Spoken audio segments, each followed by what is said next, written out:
अस्सलाम वालेकुम। Bairiya sport city की लास्ट एपिसोड यानी पार्ट 1 में मैंने काफ़ी डिटेल से बैरिया स्पोर्ट सिटी के बारे में बताया और आज इस सेकंड एपिसोड में या इस एपिसोड के सेकंड पार्ट में आप ये कह सकते हैं कि मैं प्रीसिंक्ट 41 से प्रीसिंक्ट 45 तक के एरिया को डिस्कस करूंगा और बैरिया स्पोर्ट सिटी का ब्राइट फ्यूचर किस तरह से है, इन चीज़ों पे बात करेंगे। इनफैक्ट बैरिया स्पोर्ट सिटी या बैरिया मैनेजमेंट इस वक्त बैरिया स्पोर्ट सिटी के ऊपर भी काफ़ी अग्रेसिव वे में डेवलपमेंट का काम शुरू किए हुए है और जिन लोगों ने रिफंड के लिए अप्लाई कर लिया था या कुछ इस तरह, अब स्पोर्ट सिटी के उन मेम्बरान की, उन कस्टमर्स की तादाद कम रह गई थी। अभी बैरिया टाउन ने प्रीसिंक्ट 41 से लेके 45 तक का जो एरिया था उनको नए प्रीसिंक्ट का नाम देने का कोई फैसला किया है या नए मैप किस तरह से एलोकेट किए हैं, या क्योंकि न्यू मैपिंग बनती थी यहाँ पे बहुत सारा एरिया ऐसा जो बैरिया टाउन की हक में या इनके मतलब इनके कब्जे में नहीं आया, जो लैंड ये एक्वायर नहीं कर सके, उसके मैप ऑब्वियसली वो चेंज होने थे। लेकिन जो प्रीवियस मैप है उसके अकॉर्डिंगली अगर मेन जिना एवेन्यू जो इसके अंदर दिखाया गया था, जो बिल्कुल आखिर में जाके राइट टर्न ले रहा है, वहां से अगर देखते हैं तो एक स्टेज पे जाके वहां पे एरिया ऐसा है जो अभी बैरिया मैनेजमेंट के कब्जे में नहीं है, क्योंकि हम लोगों ने जब लास्ट टाइम विजिट्स किए तो वहां पे बाउंड्री वॉल देखी और फिर कुछ एरिया पे बैरिया की मशीनरी लगी हुई है जो स्टिल काम कर रही है। जब बैरिया का बहुत सारे एरिया जहाँ पे डेवलपमेंट अभी भी चल रही है तो आई बिलीव कि यहाँ पर नए मैप्स दिए जाएंगे और बैरिया टाउन के नए ऑल्टरनेट रूट्स भी निकाले जाएंगे। और ख़ासकर अब बैरिया स्पोर्ट सिटी के इस प्रोजेक्ट के साथ ओवरऑल मैं बैरिया ग्रीन्स के प्रोजेक्ट को जोड़ूंगा और बैरिया ग्रीन्स के प्रोजेक्ट का बहुत बड़ा असर होगा, डायरेक्टली और इनडायरेक्टली आप कह लें बहुत बड़ा इम्पैक्ट होगा बैरिया स्पोर्ट सिटी की मार्केट को बेहतर करने के लिए, क्योंकि बैरिया ग्रीन्स का प्रोजेक्ट एक इंटायरली डिफरेंट और यूनिक प्रोजेक्ट है और लोकेशन के एतबार से जियोग्राफिकली इंपॉर्टेंस उसकी बनती है। इसको भी मैं अलग से डिस्कस करूंगा, लेकिन इससे पहले मैं बताता चलूँ कि प्रीसिंक्ट 41 जो एरिया जहाँ बनता है एज पर अकॉर्डिंग टू द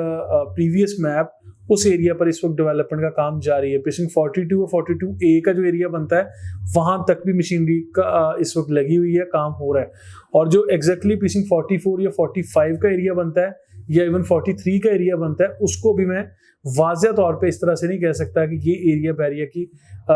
यानी कब्जे में आएगा या बैरिया इसको एक्वायर कर रहा है या नहीं कर रहा। प्रीसिंक्ट 43, प्रीसिंक्ट 44 और प्रीसिंक्ट 45 का एरिया वो इस तरह की लोकेशन पर है कि जो कि एज पर माई एक्सपीरियंस, जिसमें मैं अपनी एक आज़ाद इंडिपेंडेंट राय ये दे रहा हूँ कि वो बैरिया के कब्जे में नहीं है, ये बैरिया एक्वायर नहीं अभी तक कर सका, वहाँ पे डेवलपमेंट हमें नजर नहीं आती। तो यहाँ पे जो एक्सपेक्टेड मुझे चीजें नजर आ रही हैं वो ये है कि बैरिया मैनेजमेंट इनका मैप यानी रीमैपिंग करेंगे, रीएलोकेट करेंगे, या वो लोग जो अभी स्टिल जिनकी फाइल्स सेफ जोन में है या जिन्होंने पेमेंट्स वगैरह अपनी अपडेट की हुई थी, जिन इनकी इंस्टॉलमेंट्स वगैरह पूरी हैं, उन लोगों को बैरिया ऑल्टरनेट जगह पर इंशाल्लाह इनको अलॉटमेंट दे देंगे। और फिर अगर आपको ये चीज चेक करना चाहते हैं कि आपको आपका प्लॉट जो प्रीसिंक्ट 41 से 45 तक के पोर्शन में आ रहा था और आप ये चेक करना चाहते हैं कि सेफ जोन में है या नहीं, आप लोग रजिस्ट्रेशन नंबर के मुताबिक इसकी फ्रेश अकाउंट स्टेटमेंट निकलवाएं। तो उसके ऊपर बैरिया मैनेजमेंट या बैरिया का जो अमला बैठा हुआ है सेल्स एंड मार्केटिंग या ट्रांसफर डिपार्टमेंट जनरल इंक्वायरी वाले काउंटर्स पे, वो लिख के दे देंगे कि ये सेफ जोन में है या नॉन सेफ जोन में है, आप इसकी ट्रांसफर दे सकते हैं या नहीं। क्योंकि बैरिया टाउन ने एक अच्छा काम ये किया था अभी चंद माह पहले ये किया कि जो बैरिया स्पोर्ट सिटी वालों का जो प्लॉट सेफ जोन में आ रहा है वो बैरिया टाउन मर्जिंग वाला या इस तरह के खाते में नहीं डाल सकते, आप उसकी ट्रांसफर प्रॉपर लेंगे अपनी अमाउंट या अपनी चीजों को अपडेट करने के बाद। तो फिर इसमें बहुत सारे लोगों को ये कॉन्सेप्ट क्लियर हो गया कि हमारी प्रॉपर्टी सेफ जोन में आ रही है, तो ऑब्वियसली बैरिया जल्द से जल्द डेवलप करके भी देगा। तो आखिर में मैं ये कमेंट करूंगा कि बहुत सारे लोग इस चीज पे भी कमेंट करते हैं कि जो मर्जिंग की तरफ बहुत सारे स्पोर्ट सिटी के कस्टमर चले गए थे वो गलत फैसला था। तो मैं तो उसको सही फैसला कहता हूँ, क्योंकि जिन लोगों ने सब्र नहीं करना था या उस वक्त वेट एंड सी वाली सिचुएशन में नहीं गए, तो ऑल्टरनेट जब उनके पास अपनी इन्वेस्टमेंट को एडजस्ट करने का ऑप्शन था, कुछ लोग कंस्ट्रक्शन की तरफ चले गए, कुछ लोग अबुल कासिम, डोमिनियन, ये इस तरह के ढेरों प्रोजेक्ट जो मेन गेट के करीब है, यानी आप कह लें कि किलोमीटर 1 किलोमीटर 2 किलोमीटर के डिस्टेंस पर है, अब वहां पर जो लोग आ गए थे उन लोगों ने बहुत अच्छा फैसला किया एज कम्पेयर टू के वो तकरीबन कोई 20-22 या 26 किलोमीटर के फासले पे जो कुछ एरिया था वहां पे बैठ के इंतजार करते रहते और फिर क्लैरिटी के साथ बातें करी। तो आज तो कुछ क्लैरिटी में नजर आ रही है, लेकिन उस वक्त वो बहुत सारी क्लियर नहीं थी। खैर, time is the money, time की बड़ी वैल्यू होती है। तो जो लोग उस तरह से डिसीजन नहीं करना चाह रहे थे, या वो उन लोगों ने अच्छा फैसला किया, आज वो अपने एक अपार्टमेंट के ऑनर हैं, वो अपनी एक शॉप के ऑनर हैं, वो अपने एक ऑफिस के ऑनर हैं, जो मेन जन एवेन्यू के ऊपर या मेन जन एवेन्यू के राइट लेफ्ट पे गिरदोनवा में कहीं ना कहीं मौजूद है। तो खैर, ये तो एक अलग था सारी स्टोरी। और मैं ये भी बताऊं कि ये बहुत अच्छा फैसला था जो आप लोगों ने सुपर मर्जिंग का किया। अभी बैरिया ग्रीन्स का बहुत गहरा असर पड़ेगा स्पोर्ट्स सिटी पे, क्योंकि बैरिया ग्रीन्स के बारे में मैंने जो चीज लिखी या बताई कि बैरिया ग्रीन्स एक कामयाब प्रोजेक्ट होगा इंशाल्लाह। लॉन्ग टर्म इन्वेस्टमेंट जरूर है, लेकिन अब बैरिया ग्रीन्स के वो प्लॉट जो नेगेटिव प्राइस पे कोट हो रहे थे, आज ओन प्राइस पर जा चुके हैं या लॉस से निकल चुके हैं। बिल्कुल इसी तरह जिस तरह पिछले 38 और 39 का एरिया जो लॉस से निकल चुका है, अब उनका ब्राइट फ्यूचर है। ओवरऑल बैरिया स्पोर्ट्स सिटी का ब्राइट फ्यूचर है, क्योंकि बैरिया ग्रीन्स के अंदर से होता हुआ रास्ता जो सुपर हाईवे के साथ जाके जुड़ेगा, जो बैरिया टाउन का ऑल्टरनेट रूट होगा। और बिल्कुल इसी तरह जिस तरह का मेन गेट बैरिया टाउन का प्रीसिंक्ट 1 या मेन जन एवेन्यू जो प्रीसिंक्ट 19 कायद विलास इकबाल विलास के करीब है, इसी तरह के ऑल्टरनेट रूट्स में निकलेंगे, जो बैरिया पैराडाइज की तरफ भी जाके निकलेंगे, और फिर बैरिया ग्रीन से होते हुए जिस तरफ थद्दो डैम का एरिया है या और लोकल आबादियां आती हैं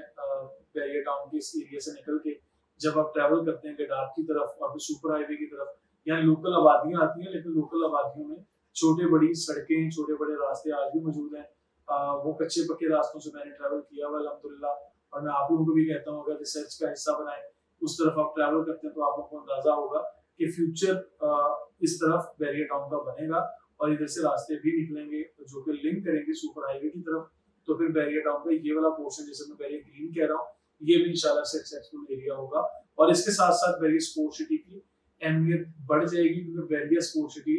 will be the centre of Bairia town, जो कि एक तरफ बैरिया पैराडाइज एक तरफ इसके आ जाएगा, एक तरफ बैरिया ग्रीन्स आ जाएगा, और फिर ओल्ड बीटीके इसके एक तरफ है, जहाँ से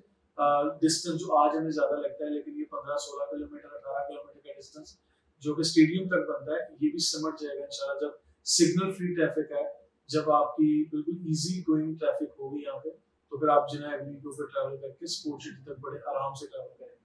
तो बैरिया स्पोर्ट्स सिटी के अंदर रफीक के स्टेडियम का बन जाना, आईफिल टावर का बन जाना, और फिर स्टेडियम के गिरदोनवा में कमर्शियल प्रोजेक्ट्स का यानी कमर्शियल एरियाज का लॉन्च होना, आईफिल टावर कमर्शियल हब उस एरिया का कमर्शियल लॉन्च होना, अल अब्रार स्क्वायर का बनना और उसका लॉन्च होना, फिर बैरिया ग्रीन्स का बनना, ये सारी चीजें मुस्बत सिग्नल्स हैं, साइंस हैं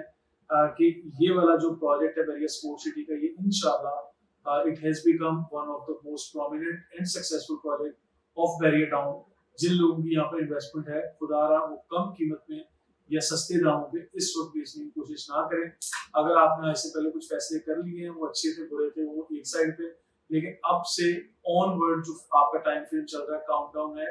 वो ब्राइटर फ्यूचर होगा बैरिया स्पोर्ट्स सिटी का, क्योंकि बैरिया ने इसको डेवलपमेंट के मराहल में डाल दिया है और फिर हैंड ओवर करने की तरफ आ चुके हैं। बहुत सारी चीजें क्लियर हैं, बैरिया की एक्सेप्टेंस हो रही है इस वक्त all over Karachi, Pakistan, overseas के केस में हर जगह पे अब लोग बैरिया को एक्सेप्ट कर रहे हैं, क्योंकि एंड यूजर को अब यहाँ मौका मिला है कंस्ट्रक्शन करने का। कंस्ट्रक्शन रेवोल्यूशन 2021 जिसकी मैं बात करता हूँ, वो भी शुरू हो चुका है। यहाँ पे कंस्ट्रक्शन का फेज बैरिया में बड़े एग्रेसिव वे में इसका आगाज हो चुका है। अब लोगों को ये भी मौका मिला कि यहाँ आकर रहें। यहाँ पे जो लिबर्टी कमर्शियल 1, लिबर्टी कमर्शियल 2 और लिबर्टी कमर्शियल 3 के नाम से डील्स लॉन्च हुई, यहाँ पे बेशुमार अपार्टमेंट्स ऑफर किए जाएंगे, और अपार्टमेंट ऑफर हो रहे हैं, जो कि अब हॉरिजॉन्टल और वर्टिकल लाइफ की जब मैं जिक्र करता हूँ, वो डिफरेंट वीडियोस में बात करूंगा, ये वीडियो लंबी हो जाएगी, इसलिए मैं आपसे इजाजत चाहता हूँ। लेकिन मैं आप लोगों को ये चीज बताता चलूँ कि ये अपार्टमेंट्स की लाइफ यहाँ शुरू होने वाली है रफीक स्टेडियम के गिरदोनवा में लाइव। चलो कर लो।